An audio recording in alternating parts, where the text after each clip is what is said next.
This is Grampian TV. And now here's Bernard Ponsonby with Platform.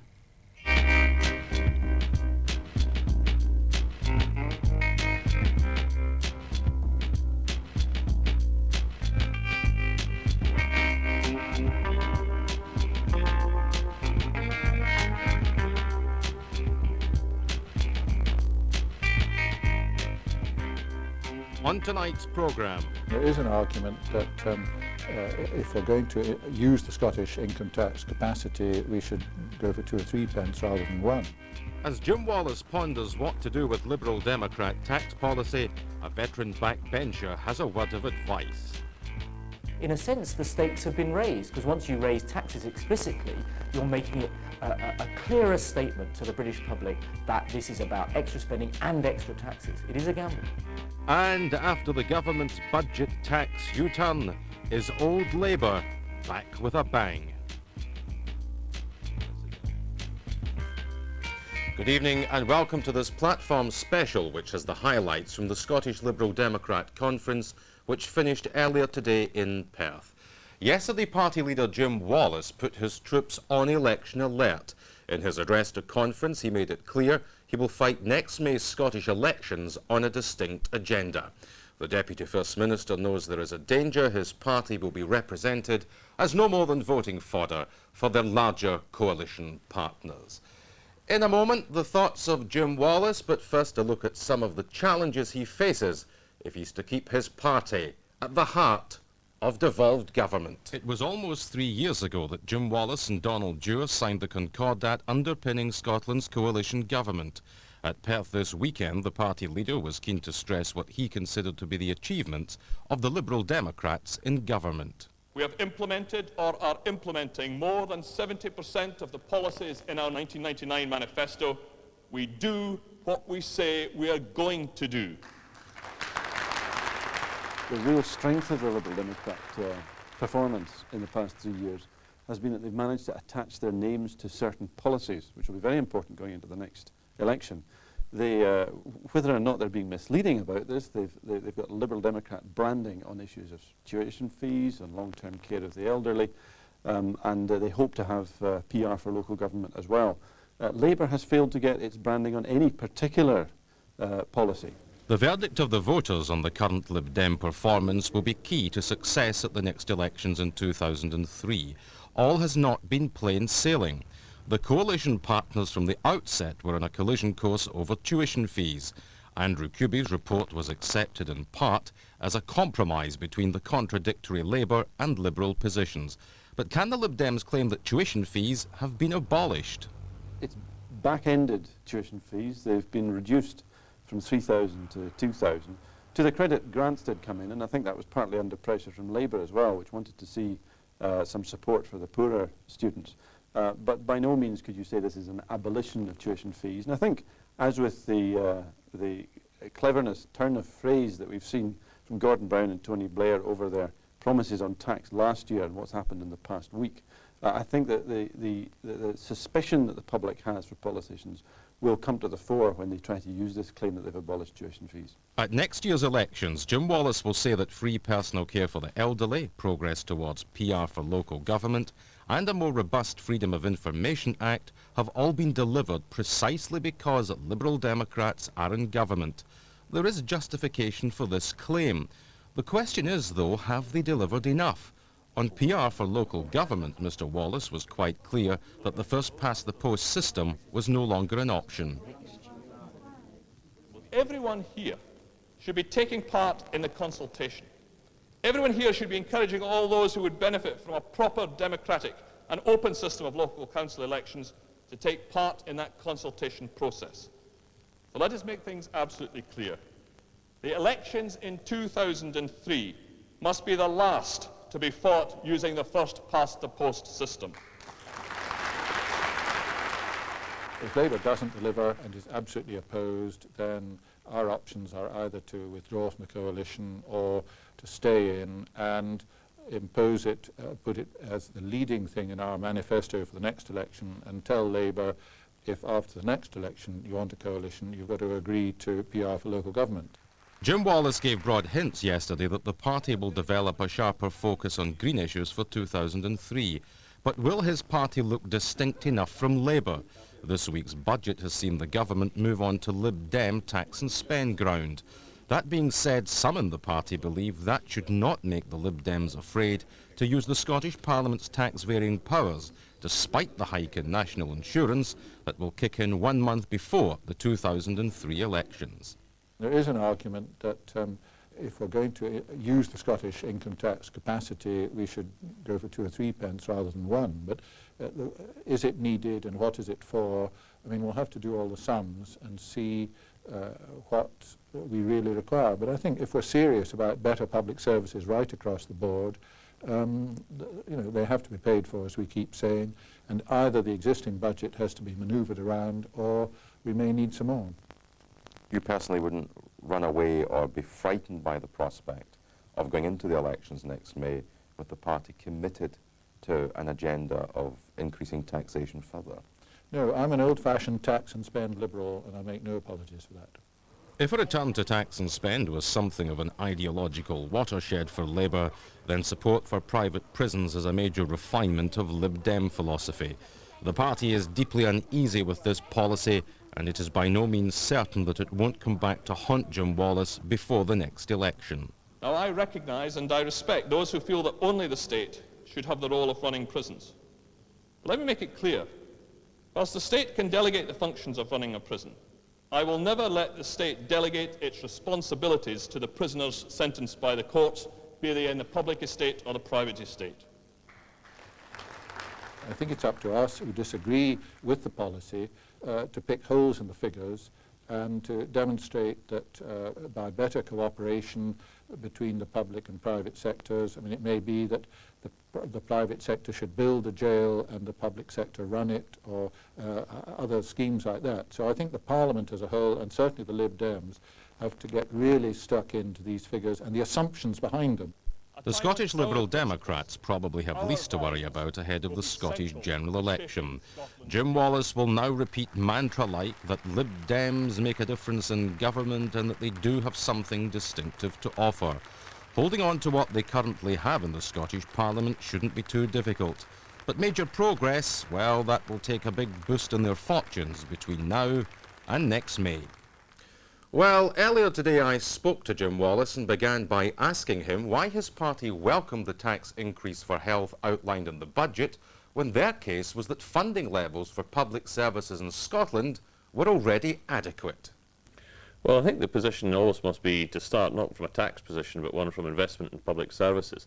And I think it is fair to say, and I can say it as a Liberal Democrat, that when Gordon Brown started opening his war chest, as we had long urged him to do, then the additional resources that have come to Scotland over in the period of the current spending review and are now set to come to Scotland as part of the new investment in the health service, then that is considerably greater than would have been raised in 1, 2, I suspect even 3 pence on tax.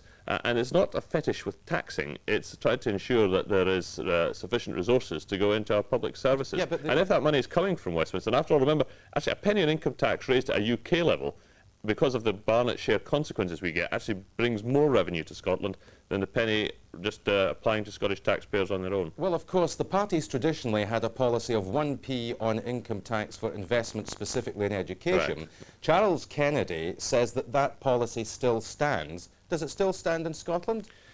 Well, it's the same policy as we've approached each previous election, and that is a judgment that's made on the eve of the election as to whether we believe that the penny should apply in these circumstances. But the point is, we've said we're prepared to do it if we think that money is needed for the kind of investment in education we want to see. And the contrast between the Liberal Democrat position over successive elections and the Labour position is that we've been prepared to say during these election campaigns, we believe there's the investment in our public services, particularly education, needed.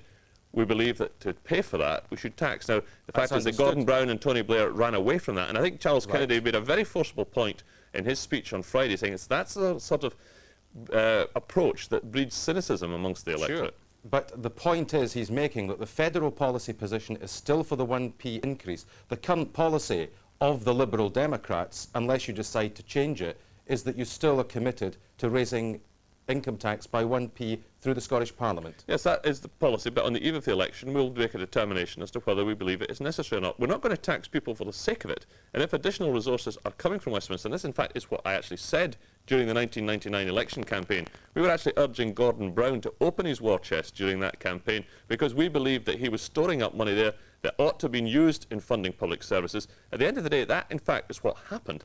And there's no point in putting an additional tax burden on Scottish taxpayers if, in fact, resources are coming from Westminster. OK, well, you made the point there about Charles Kennedy's very forceful attack, saying that cynicism is being engendered by parties who do one thing in government when, in fact, there's nothing in their manifesto to suggest that they should be, for example, increasing taxes. By the same principle, you stand condemned also. Where did it say in the Scottish Liberal Democrat manifesto prior to '99 you were committed to building private prisons? Well, I don't say, where did it say that we weren't? There was actually a section in our manifesto in 1999 which actually looked at the way in which we would seek to, if there was investment needed in the public sector. It did not rule out PFIs, although it was looking for good value for money for the taxpayer. But let me pick up. You raised the point about Charles Kennedy. He says that it's cynical of politicians to do things in government if they don't have a mandate to do so. You would accept, therefore, you have no mandate to build up to 3 private prisons, do you? Where I think there is a diversion from our manifesto, and I'll put my hands up and say fair cop, is that we have not managed to reduce prisoner numbers as we Do you have a mandate for 3 private jails? We did not bring down prisoner numbers as we hoped to. Therefore, we are having to build new prisons. We're also having to actually modernise the prison estate. You have a mandate to do it? To end slopping out. And it would be irresponsible for any government to actually see that there was the need for further places in our prisons, both because of the because of the Victorian conditions in which many prisoners are there and because of increased numbers.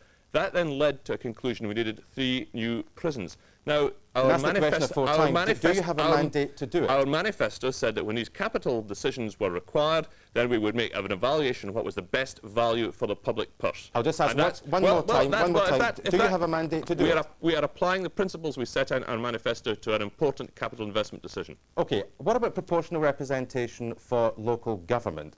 If Labour do not come out in favour of this in September, is this a potential coalition buster? Well, that's a hypothetical question. We said we would make progress. Indeed, in November, December last year, we set out what the steps would be.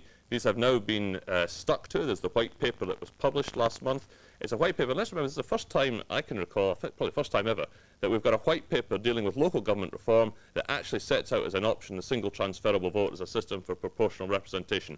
We indicated then that the next step would be to have a regard to what comes in the consultation. We will do that in September, but let there be no doubt, I want to see proportional representation for Scotland's local authorities. I believe that is the way we can reinvigorate local democracy. I believe that is the way in which local authorities in Scotland can enjoy parity of esteem with the Scottish Parliament, and I want to make sure that the 2003 local elections are the last fought and first past the post. And if they're going to be the last fought and first past the post, there is no way, therefore, that Liberal Democrats would be in government after next May unless there was an express commitment to get rid of first past the post. I'm not going to negotiate any 2003 coalition with you, Bernard, however distinguished you are, but I think the Labour Party should be in no doubt as to the strength of feeling there is within the Liberal Democrats on this issue. Jim Wallace, thank you very much indeed.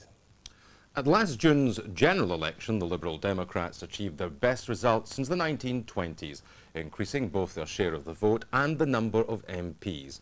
The party's enhanced performance enabled leader Charles Kennedy to face down many of the persistent critics inside and outside the party who claimed he wasn't up to the challenge of command. Well, Kennedy arrived at this weekend's conference in a noticeably upbeat mood. He used his keynote speech on Friday afternoon to outline his thoughts on a range of domestic and international issues. Our political correspondent Michael Crowe watched his address. It's very warm. It was an informal speech from Charles Kennedy, both in the manner of delivery and content.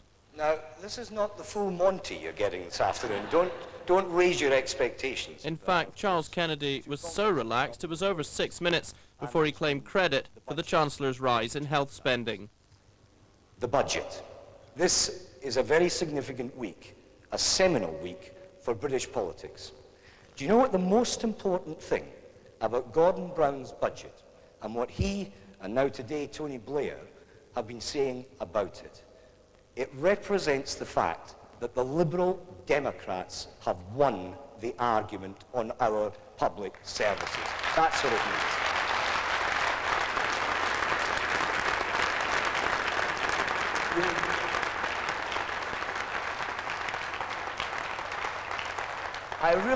I really smiled to myself in the Commons chamber on Wednesday afternoon when Gordon Brown was devoting his substantial section to the funding of the National Health Service.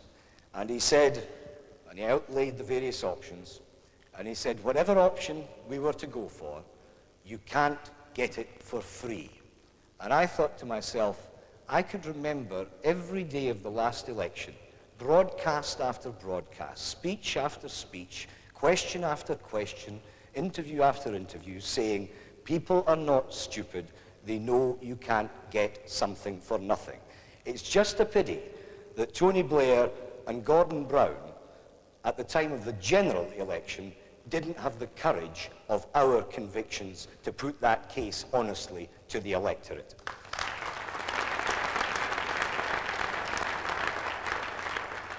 What a pity that they didn't, because at the last election, we saw part of the malaise that should be worrying to all of us in the political process. People not participating. No wonder people are cynical when they produce a budget before the last general election in which he cuts tax for next year by £3 billion, and their first budget after the general election is the one where they increase tax. Can you blame the voters for feeling cynical about all of us? And I think Blair and Brown alike this week have got a heavy responsibility to bear for adding to that sense of cynicism about the body politic as a whole. Moving on to foreign policy, he had harsh words for the Israeli government and its treatment of the Palestinians in the West Bank. That the apparent use of force by Israel in some of the settlements on the West Bank is grotesquely disproportionate to the issue that they were seeking to address. We have no time for the insanity which is suicide bombing. But if you just meet that kind of crazed force with excessive force, particularly against innocent men, women, and children, you surrender moral legitimacy, you surrender global support, which Israel has hitherto enjoyed, and you make all but impossible a lasting solution resulting from a peace process. Closer to home, he challenged activists to come up with policy ideas to take the party forward.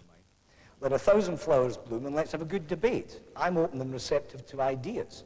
Genuinely, I'm going round the party trying to stir up dissent as party leader. I think that's part of my responsibility. I think I'd be failing in the task if I didn't. Now, not too much dissent. But what I would say to you is a good, honest, rational, vigorous, intellectual debate is in itself stimulating and will do us no harm whatsoever where our standing and credibility in the country is concerned.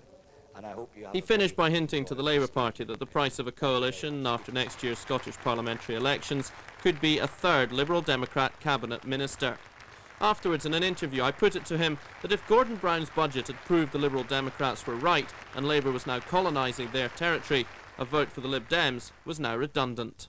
Oh, I don't think so at all. I lose no sleep over this issue because we've got consistency and we've got credibility. And people are not silly. They remember that Tony Blair and Gordon Brown at the time of the election said that this kind of approach for decent, well-funded, quality public services wasn't the right thing to do. And now, of course, after the election, they're saying the exact opposite. I think what we've got to do is to maintain the basis of consistency and credibility in arguing for the most effective deployment of this money. You talk about consistency in the light of this budget. Do you still need to put a penny on income tax? Well, at the moment, our position remains that the penny on income tax pledge is there specifically for education. Now, obviously, not just in the light of the budget, but in a couple of months' time, in the light of the next big event that Gordon Brown unveils, which is the government's overall so-called comprehensive spending review, we will then get a better idea of the projections right through for several years hence. Now, we ourselves, a year out from a general election and a year in front of a Scottish election, are having our own internal review, reassessment of policies. So no hard and fast decisions have been reached, but it's something that will certainly be under consideration. What about pensioners? They didn't get a great deal out of the budget. Have you just forgotten about them as well? I mean, you just mentioned education there. You didn't mention pensioners. Oh, certainly not. We still say that a simpler and a more effective way, instead of all these complicated pensioners' credits that Gordon Brown has introduced, and he made a complicated picture even more complicated this week with the budget, better to go for flat rate increases skewed towards older pensioners, available to all. That way the take-up is better and you do more to alleviate pensioner poverty. Now that Labour's moved into your territory, what is your unique selling point? First of all, that we were there first. Secondly, will it actually carry credibility with people, given that they've had to turn turtle on so many things that they said in the past? And thirdly, of course, that we have proved ourselves to be straight and honest and upfront with people, where the Labour Party have not, and therefore people, I think, will remember that, provided that we have fresh policies with which to confront and contest future elections. Well, you said in your speech that you want members to come up with fresh policies, especially in the light of the Scottish parliamentary elections next year. What's your big idea? I think that the big idea is, first of all, that in some contrast, certainly to the Labour and Conservative parties, on a UK basis, that we do actually welcome internal debate. We don't try and close it down. What's your big idea? What's your big policy idea? If you welcome internal debate, you don't then say, and by the way, the big idea is end of debate. What will you be contributing towards the debate? Well, I've already contributed a great deal since the last general election. I think that there's a big case, for example, to be made for a specified earmarked taxation which goes exclusively to the health service. That's one idea. I think that we need to do a lot more in terms of the environmental agenda in this country. I think we need a lot more in terms of the liberties of the citizen and the individual. Is building 3 private prisons with private money and run by private companies, a big idea that you support? I think I don't envy my colleagues in the Scottish Executive or the Scottish Parliament their dilemma here. I strongly support the motivation behind this, which is that we should get rid of Dickensian practices in the year 2002 in Scottish penal policy, end slopping out, for example. But at the same time, with a finite budget, which is still fixed by Westminster, which is where the Liberal Democrats have a role to play in all of this, at, as it were, my level of the party, that fixed budget does not allow for the provision of prison places which can actually make a social impact. What do? Not easy. We're consulting internally, the executive is consulting nationally, but I suspect that the balance of the sentiment will probably prove to be, let's go for social progress, even if this would not have been the preferred solution. Charles Kennedy, thank you very much. Thank you. Well, that's all from part 1 of this platform special. Join us again in a couple of minutes when we'll hear Labour Minister Douglas Alexander on what Gordon Brown's budget tells us about Labour's second term. And PR for local government, Labour and the Liberal Democrats go head-to-head in debate.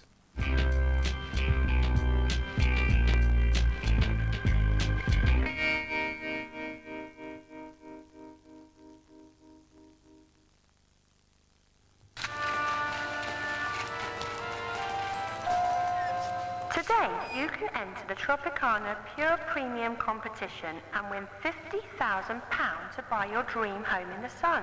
Just see the Tropicana promotional packs in the chilled cabinets for details.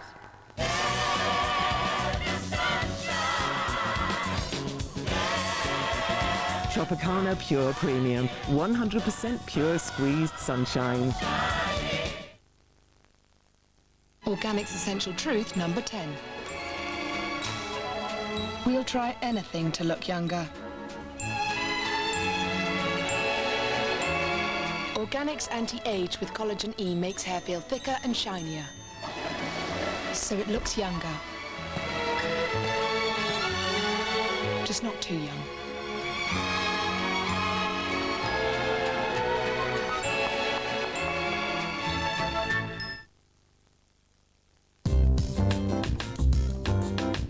Decisions, decisions. At least deciding what to wear under your arms is easy. Dove deodorant gives you 24-hour protection. Has no alcohol. And with its 1/4 moisturizing cream, Dove takes care of your skin whatever you decide to wear. 24-hour protection and no alcohol.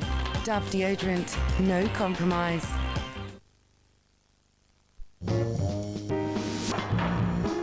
Take all the time you want, folks. We'll take this one in red. Beautiful choice, sir. No, black. Black. That's actually my favorite color.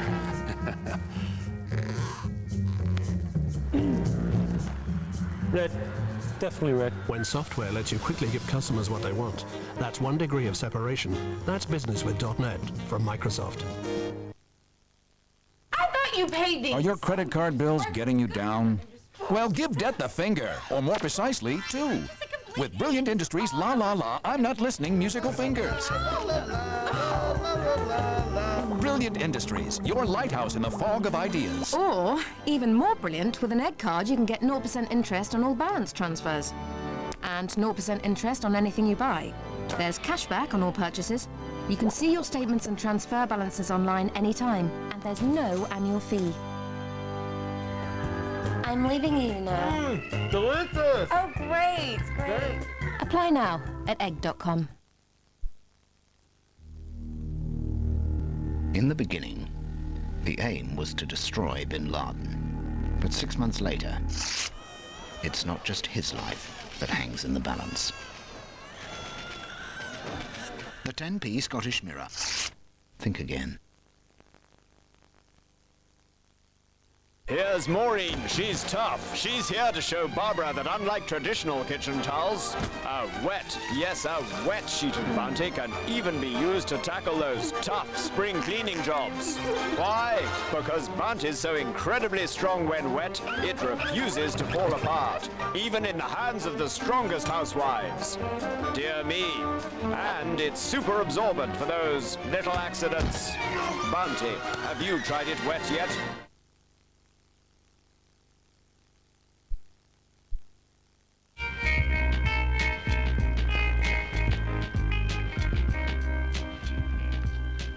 And welcome back to the special edition of Platform. It's been described as New Labour's biggest gamble, with a 1% increase in national insurance contributions to fund a massive cash injection into the health service. Chancellor Gordon Brown's budget has decisively ditched the New Labour orthodoxy that you don't tax to spend. He said it was a budget for fairness, but the Conservative opposition have responded by accusing Mr Brown of breaking his election promises. So, what does the government's apparent conversion to tax and spend tell us about the ideological basis of Labour's second term? In a moment, we hear the thoughts of Labour's Minister, Douglas Alexander. But first, our Westminster correspondent, Ray Stewart, has this report. Gordon Brown's tax and spend pronouncements on Wednesday were perhaps the most ideologically significant since the creation of New Labour. When Tony Blair was elected party leader in 1994, he made it clear that the traditional left-wing view of taxation as a legitimate fiscal instrument to deliver redistribution, equality and better public services was outdated. In short, it was too old Labour. I don't believe that if you've got a system which is publicly funded, publicly organised, centrally run, one single employer, no choice for the consumer, monopoly organisation, it can conceivably work. So putting more money in just won't produce the kind of changes that Labour wants to see. They put more money in before into lots of public services. It hasn't worked. I don't see why it should work any better now except for the scale. I think this is New Labour Mark II rather than any return to old Labour. The key difference, I think, here is that old Labour, insofar as we think of Labour governments in earlier periods, were very complacent about the state. They basically believed if you gave public services more money, that would be enough. This government is desperate to reform public services so that when you give them more money, they do actually deliver improvement.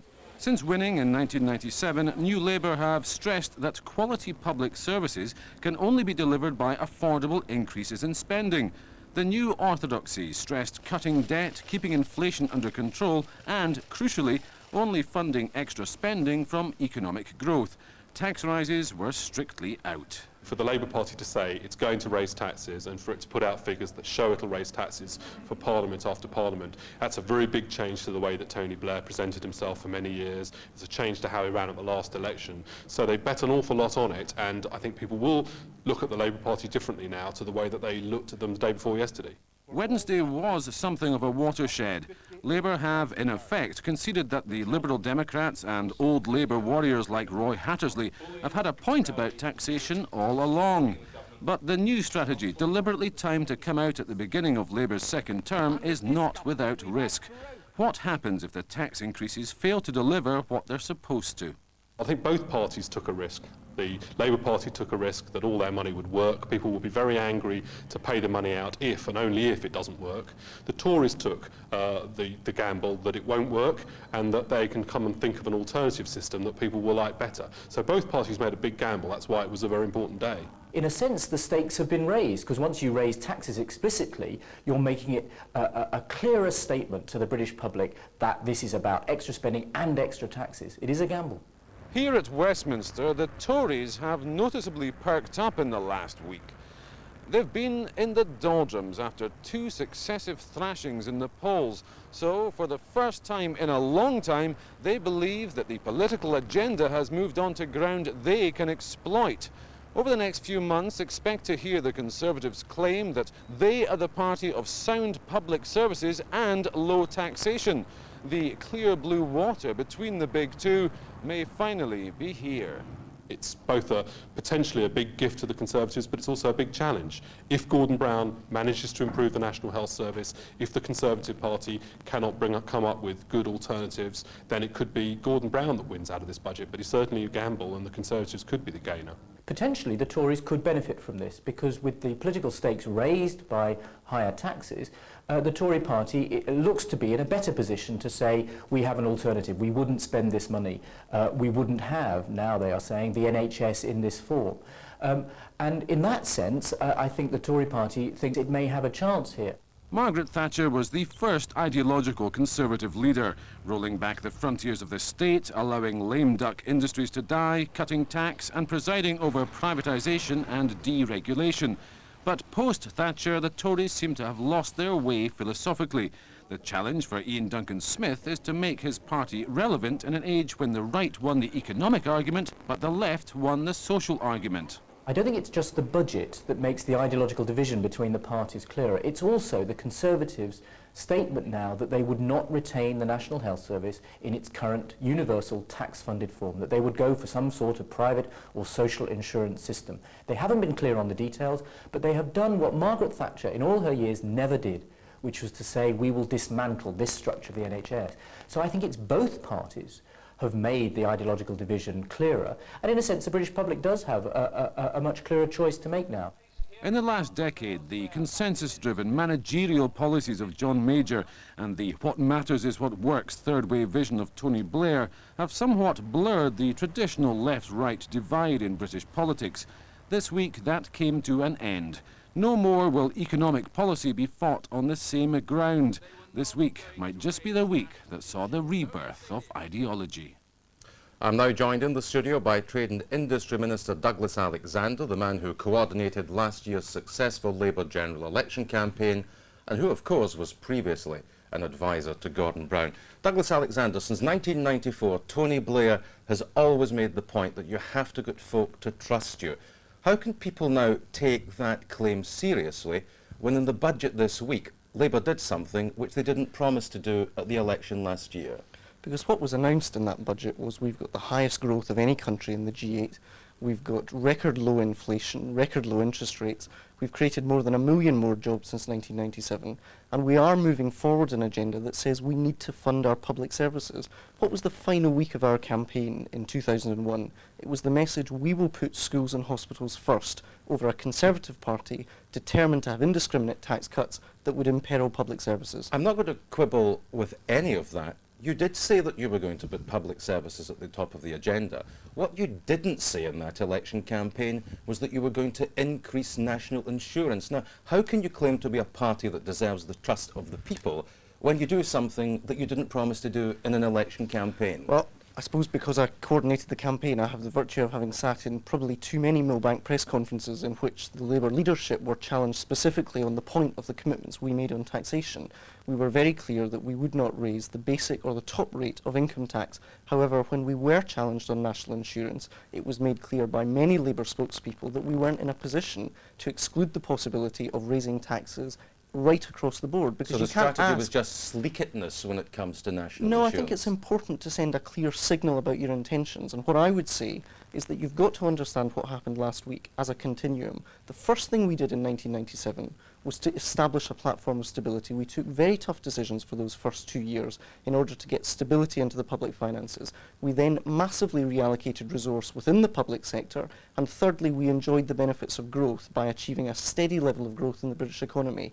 We've now recognised that there is a further demand within the National Health Service in particular for additional funding if we've to meet the aspirations which I believe are shared not just by people in Scotland but by people right across the United Kingdom. Okay, but what do you say to a voter who has perhaps voted Labour since Tony Blair became the leader, who in a sense bought into New Labour as a party that wasn't an old-style state socialist party, who says the very reason that I vote New Labour is that because I believe the kind of things that Mr Blair was saying all along. But what's happened this week is that they've in fact just reverted to old Labour policies, and they've done it in a way which is sleek it because they didn't tell us at the election last year that they were going to do With the this. greatest of respect, Bernard, that's nonsense. I mean, what did the Chancellor say last week? He said this is a budget for enterprise and fairness. We saw cuts in the corporation tax rate for small businesses. We saw additional help in terms of VAT for small businesses. One of the reasons that this party is fundamentally different from the party 10 or 15 years ago is because we're not just interested in a politics of distribution, but a politics of production. We recognise how important it is to have an economy that is generating growth, generating jobs, lowering poverty as a result of that, and funding our public services. And don't take my word for it, take the word of Dennis Skinner at the last meeting of the Parliamentary Labour Party. He said in response to the Prime Minister, "Aye, Tony, I suppose you're right. You can't have socialism if you're skint." Okay, and we now know that as a result of the budget that the percentage of national income that will be spent on health in 5 or 6 years' time will be up over 9%. Nobody doubts that it's a massive amount of money. But what you've said and what the Prime Minister was saying, you can't get something for nothing. So shouldn't you be honest here and say, well, in actual fact, the Liberal Democrats in their analysis and the SNP in the context of the Scottish Parliament elections in 1999 did actually get it right, because the challenge in a sense which you have taken up is a challenge which they have thrown down to the voters because before. there is a very fundamental difference between the Labour Party's approach and the approach of either of those two parties. And if you look at the election campaign that we ran in 2001, it reflected that insight. It was for the first 10 days of the campaign, we ran on a message of the importance of economic stability, the instability inherent in the nationalist policies, and the instability inherent in the fact that nobody believes the Liberal Democrats could run the economy, I actually believe is reflective of a fundamental difference. We believe, first of all, you strengthen the economy, and on that strong foundation, you strengthen public services. Neither of those other parties could make that claim credibly. There is actually one big difference between what you've done and what the Liberal Democrats and the SNP do, and that is that the SNP and the Liberal Democrats actually put it into an election manifesto. But as I say, the starting point for us is not as a knee-jerk reaction we want to raise taxes. Let me take you back to 1993.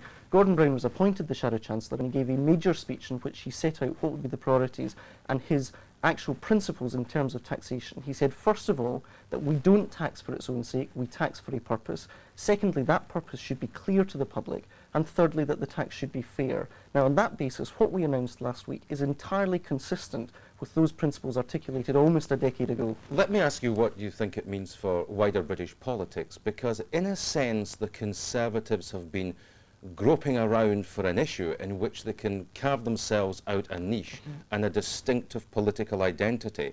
Isn't the fact that you have now given them that niche, you've given them this identity, and that there are risks inherent in this politically and electorally?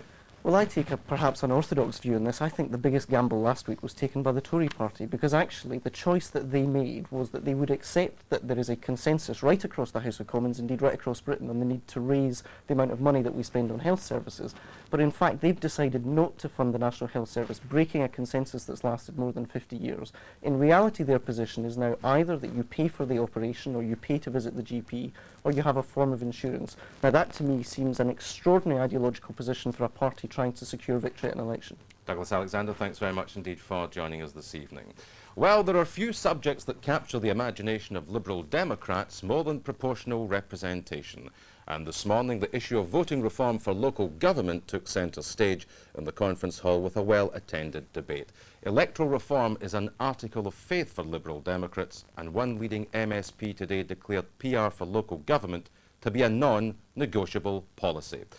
But with opposition to PR still widespread in Labour ranks, there are testing times ahead for Scotland's governing Lib Lab coalition.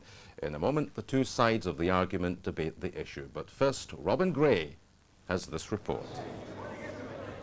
As conference delegates gathered in Perth this weekend, some might have seemed a little battle-weary. Their campaign to cajole their Labour partners into reforming council elections has been something of a war of attrition. First came the Macintosh report, which supported the party's call for PR.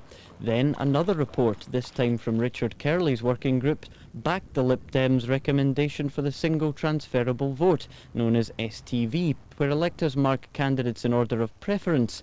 But opposition in Labour ranks to changing the status quo is deeply entrenched, and progress has been slow. Last month, the executive launched a much-awaited white paper on the issue, committing ministers to an announcement of their intentions in September.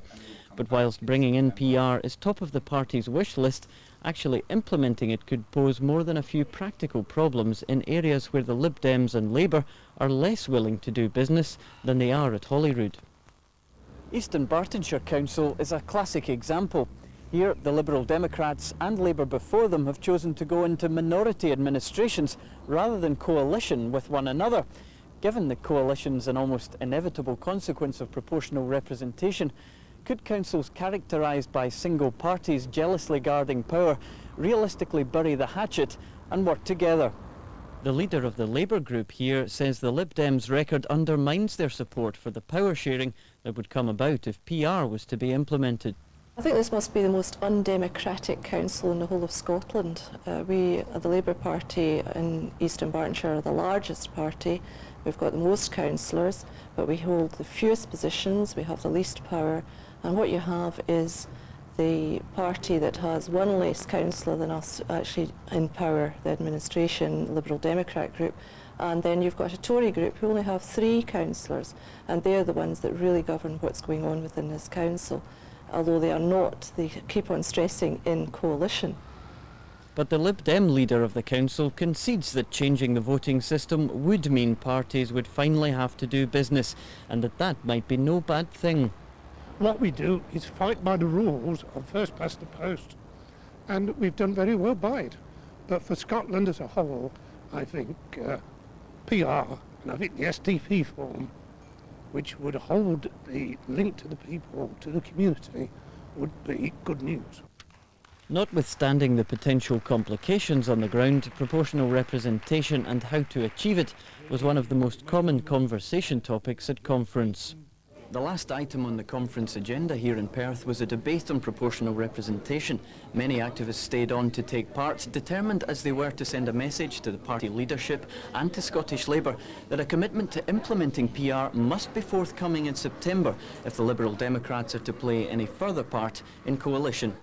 Two of the party's backbench MSPs tapped into the prevailing mood and tried to put the grassroots at ease with some tough talking. I believe that we've got to send a clear message to our coalition colleagues in the Labour Party.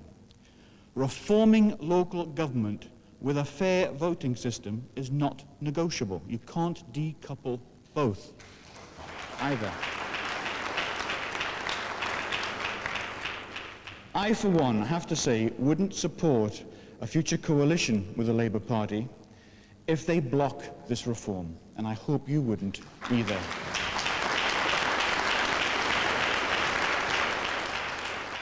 We should not underestimate the importance of actually having a government white paper published which puts the case for a single transferable vote.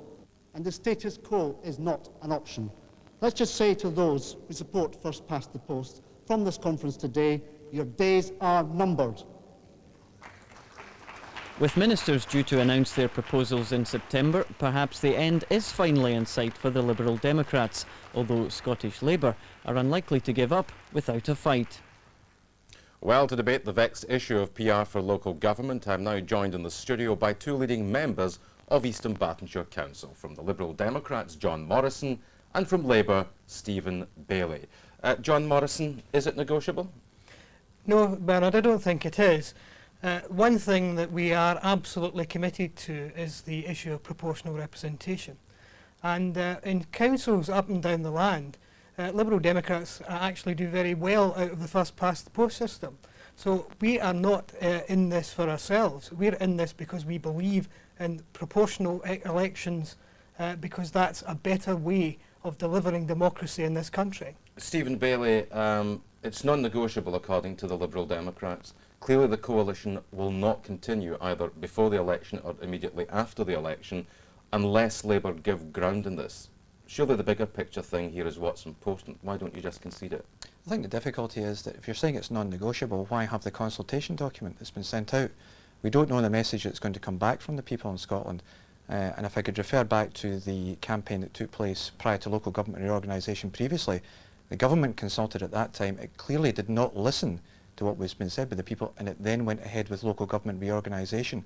I think what has to happen now is that a clear message must be given by the people of Scotland to the consultation document, and we take it from there. Well, it's quite clear that when Jack McConnell was up for re-election as First Minister, that we got some cast iron assurances that progress would be made. It's in the partnership agreement between the coalition parties, and we're making good progress towards it. This white paper is a step in that process, but what is quite clear and what is absolutely fundamental is that the local elections which are fought on the 1st of May 2003 must be the last under the first past the post system. Stephen Bailey, you were saying there that you have to listen to what the consultation system actually says, but the first report that went to the Scottish Parliament was the Mackintosh Committee report. It consulted. Kelly then had a widespread consultation. Both of these bodies have recommended proportional representation. Isn't the fundamental issue here is that McConnell knows the majority of Labour activists are against this reform and he's just playing for time? I don't think that is the case. I think that a large number of Labour activists are in favour of reform. However, as you will be aware, there is a large debate taking place within the Labour Party at present. I think that the system that was brought in for the Scottish Parliament elections was one that saw a large increase in the number of women represented, and I think that if any change has to come about in local government voting systems, what we need to do is ensure that more women are represented, more ethnic minorities are represented, and in particular more young people are there. Local government should be a breeding ground for politicians, not a retirement home. John Morrison, the reform of the electoral system will make the kind of cooperative politics which we see at Holyrood a reality also in many more councils. Now, Labour and the Liberal Democrats run Scotland. Why can't you run Eastern Bartonshire together? I think there is a clear distinction to be made between the parliamentary situation and the local government situation. What the Labour Party and local government have had almost unbroken for the last 50 years is untrammelled power, and they therefore have come to the view that they can use power as they wish. We can see that in councils like North Lanarkshire, South Lanarkshire and other similar council chambers across the country. What we want to actually see is a balanced council like Eastern Bartonshire in many more council chambers across the country, because that means that there is strong opposition, that there is a much more clearly defined view from administrations that they've got to get things right, and that's a sort of future which will deliver a much more democratic Scotland in 2007. Stephen Bailey, do you expect Jack McConnell as First Minister to be bound by the results of the consultation process within the Labour Party? Because having spoken to very many people in constituencies, there is no doubt that the overwhelming majority of members of the Labour Party are against PR for local government. So should he heed the message that will be sent from activists? I think he needs to heed the message that's been sent from activists and also from the wider community. this consultation exercise is not just a Labour Party consultation exercise. It's amongst the whole of the various different the various political parties in Scotland, the various different voluntary organisations, private sector. This is not simply a Labour Party consultation exercise. If I could just pick up a point that John's made about running East and Berkshire Council, the Liberal Democrats got 27% of the vote in the 1999 elections. I fail to see how that is a democratic response that they now control the council. Good argument for PR. I don't think so, because the system might change. I don't understand the reason why the Liberal Democrats decided to try and go alone in East and Berkshire, when clearly, at time after time, myself and my colleagues wished to sit down with the Liberals and talk to them about running East and Berkshire as a joint administration. That was not the experience of East and Berkshire councillors in the time when Labour were in majority control. They ran the place as their fiefdom. They weren't interested in talking. They're now actually finding themselves in opposition and wondering what on earth it's all about. If we get PR, then the Labour Party will have to rethink the whole business of local government in Scotland in a much more democratic forum. And if you get it, you might have to sit down and hold hands. Thanks very much indeed for joining us this evening. Well, it's fair to say that the Liberal Democrats didn't exactly get some of the press coverage they were looking for from this morning's newspapers. Judging by today's reports, it seems that many of the journalists attending conference were more interested in a bizarre turf war which flared up between the party and a large group of stamp collectors who found themselves sharing Perth's Jewers Centre this weekend. Tensions quickly mounted, with the stamp collectors accusing the politicians of muscling in on their space and pestering them for conference passes. Well, to analyse events from the Liberal Democrat conference in Perth and Gordon Brown's budget statement at Westminster, I'm now joined in the studio by Angus MacLeod, Scottish political correspondent of The Times, and in Edinburgh is Colin Mackay, political editor of Scottish Radio Holdings. Angus, the budget, a defining moment in politics? Defining moment in the sense that Brown eventually got up there and at the dispatch box announced that money was being raised, you know, through a form of tax to spend on public services. Okay, I accept that is a defining moment. But what I don't accept is all this talk about, you know, old Labour alive again. I mean, a tax, if that is what it was, on NI contributions, which starts at 4,500, can hardly be described as socialism red in tooth and claw. And I think that, you know, that what would have differentiated and defined it as an old Labour budget would have been, you know, a revival of the higher tax rate, you know, the 50% rate. Fair enough. That would have been, you know, definitely old Labour alive again. But I don't think that budget quite qualifies as it. Colin, turning to the Liberal Democrats, they might be a major player in government here. Did the conference have the feel of a party that was at the heart of Scottish government? Anything but. It was a small-time conference, and it was a fairly small-town conference. In fact, they were licked by the stamp collectors who were having their conference next door. There were 3 times as many people turned up to the Philatelists than turned up to the Liberal Democrats. And one of the things that showed how small it was that they were actually being lobbied by the prison officers and the prison officers' wives because of the Prison Estates Review and the privatisation proposals that are being pushed forward by Jim Wallace, and they were pleased that they were being lobbied by these people whose livelihoods and whose homes are being threatened, and they were actually pleased because they've never been lobbied at their conference before, and they thought that they had finally arrived because they were being lobbied.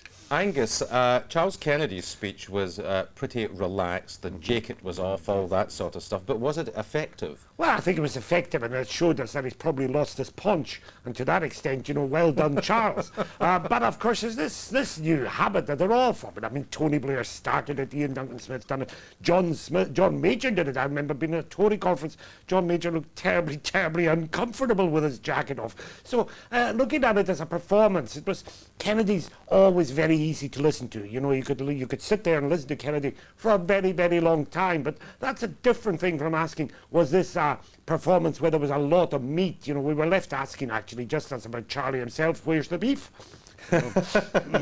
Colin, Jim Wallace, number of challenges ahead. First of all, delivering this PR commitment for local government, and secondly, having a more distinctive terrain ahead of the elections in 2003. How is he going to achieve this? Well, I'm not sure he's going to achieve it all, certainly. I think he probably will achieve PR in some shape or form. And, you know, he was very resolute in his conference speech, one of the strongest lines in his conference speech, where he said that the 2003 council election will be the last one by first past the post. And he's probably right there. I don't know how they're going to change it. I don't think they know how they're going to change it. And I think they've got a lot of negotiations with Labour to come. And I don't think they're going to get a deal finalised before the next election. I think that's going to be the peg that the next coalition talks will probably hang on after the next year's election.